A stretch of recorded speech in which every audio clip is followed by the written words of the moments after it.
a headline like that of this morning could very well cause some real setbacks. I see my time has expired.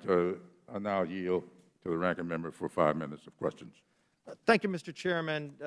Dr. Fauci, Dr. Walensky, we're going to be passing out some pictures. These are pictures that were taken just last week during the trip that I took along with 10 of my colleagues to the southern border over in McAllen, Texas, some from the border in McAllen at a temporary processing center, some at the Donna detention facility, where you can see in some of these cells they're holding people. I'll let you take a look at those, but while you're reviewing those pictures, I'd like to read the CDC guidance that y'all have issued on Mexico. And first it says level 4, which is the highest level, very high level of COVID-19 in Mexico. This is CDC. 1, travelers should avoid all travel to Mexico. That's CDC guidelines. Because of the current situation in Mexico, even fully vaccinated travelers may be at risk for getting and spreading COVID-19 variants and should avoid all travel to Mexico. This is CDC. You go on to say some other things. Then we talk about traveling back into the United States. This is only if you're an American citizen.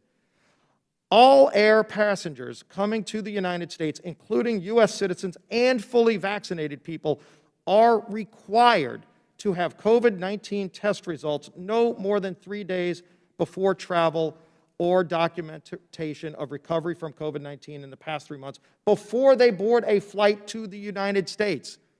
That's a CDC guidance document. So first, Dr. Walensky, should everybody who comes in the United States follow this guidance, not just American citizens, but everybody coming into the United States? The CDC guidance by air is guidance not just coming from Mexico, it's air travel from all over the country. So Guatemala, for example, should follow this guidance. It's all over the globe, Europe, everywhere. El Salvador should follow this guidance? All over the globe if you travel by air.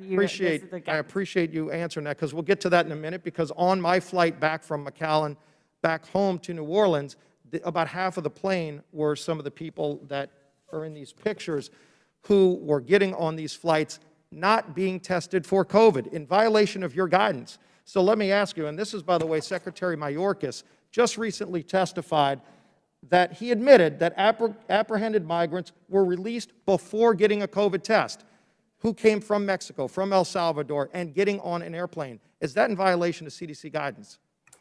The CDC is providing technical assistance to the Office of Refugee Resettlement for the people who are leaving the DHS and Customs. So let me ask you specifically, if somebody came from one of those countries that you just listed, you said every country, but here you're specifically talking about Mexico, if they came from Mexico and then got on an airplane without a COVID test, does that violate CDC guidance? This is guidance. It's not law, but those are the recommendations. Okay, so no, it doesn't say recommendation. This says all are required. That's not a recommendation, Dr. Walensky. That's a requirement by the federal government for American citizens. Is there an exemption for people who come here illegally to this guidance? It's a yes or no question. Should everybody comply? Or everybody coming into the United States by air is supposed to have a test 1 to 3 days before coming in, 3 to 5 days. Okay, well then let me just advise you that the Director of Homeland Security has testified that that's not happening. And so I know y'all meet with the President more than me. I've requested, I know our leadership's requested a meeting with the President, and he's yet to meet with us. You will meet with him before I do. Can you let him know that he's violating your own CDC guidance in how he's running their southern border right now? Because look at these pictures. Dr. Fauci, does this look like social distancing to you that you require when you talk about 6 feet? No. So in these cells, as you just said, they're violating the very guidance that you tell Americans to follow. A restaurant in the United States would be shut down today if they were being run like this, yet the federal government, the Biden administration, is running this facility. You can see all of these young children who are next to each other 6 inches apart, many without masks, by the way. Does that follow your guidance that you've issued? No. Well then, why would the Biden administration not go and stop this? I think one of the reasons is because President Biden and Vice President Harris won't even go see this for themselves. That's why I keep urging strongly that they go to the border. I'd love for y'all to go to the border to see this so you can at least give recommendations. They're violating every guidance that Americans are required to follow. Again, you look at the CDC guidance on Mexico, it's off the charts saying how dangerous it is if you're an American citizen with the vaccination, you have to, not should, have to get a COVID test saying you're negative to come back home to America. Yet if you're coming here illegally, the Homeland Security Secretary admitted in a hearing just the other day that they're not testing people who come here illegally.